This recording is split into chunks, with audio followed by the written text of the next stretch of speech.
The worst housing market crash has just begun as we witness prices crumbling down, the demand quickly decreasing, and sales can be seen to be collapsing at the quickest pace witnessed during the past 2 decades. Rick Palacios, the Director of Research and Managing Principal at John Burns Real Estate Consulting, declared last month during a live Twitter Spaces conversation that there are markets where home prices are falling already. He also noted that even though we can see that home values are increasing year over year, he believes that we are missing the decline in the market that is going on. So what is truly going on in the housing market? How much will the prices decline, and how will they affect you individually? And which markets are expected to fall during the coming year? Stick around to find out the answers to those questions and some additional details regarding the future of the housing market. The first thing you need to understand is that the housing market relies on 4 main aspects. Supply and demand are the first aspects and the most obvious ones. When the demand is higher than the supply, the prices will increase, but if the supply is more than the demand, the prices will then decrease. However,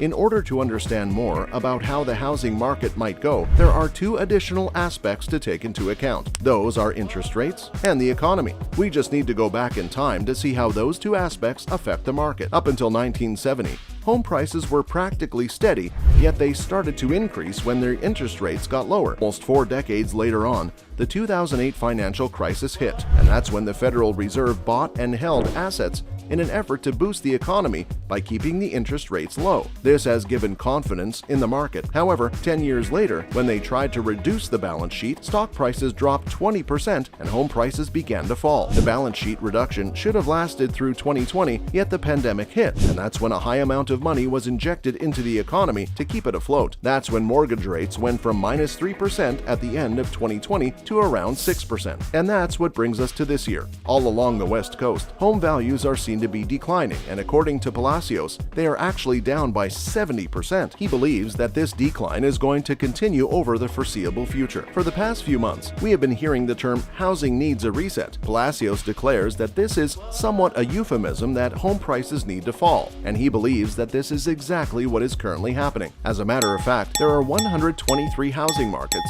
that will in fact be seeing a decrease during the next year, and most graphs can see the West Coast specifically being dotted with red. San Francisco and San Jose have seen an 8.2% decrease in home prices since they peaked. Seattle can also be seen to have declined by 7.8%. Nevada and Reno follow with a home price decrease of 5.3%. Arizona and Phoenix home prices are also down by 5%. So, does this mean that home prices are going to collapse? Well, according to the Bankrate chief economist, housing prices are more likely to cool down rather than collapse. This is because the inventory is still low, but the high mortgage rates have actually had a huge impact on demand. Robert Schiller actually believes that the housing market is actually in trouble and predicts that home prices are expected to fall by a little over 10% by 2024 and 2025. So now that you have a clear overview of what is happening in the housing market, let us know what you think about the current situation, your future predictions, and if you think we are on the verge of a housing market crash or not. Are you on the lookout to find cheaper houses to invest in? Share with us your thoughts in the comments down below. And don't forget to give this video a thumbs up and do subscribe to the channel to never miss similar content to the one in this video.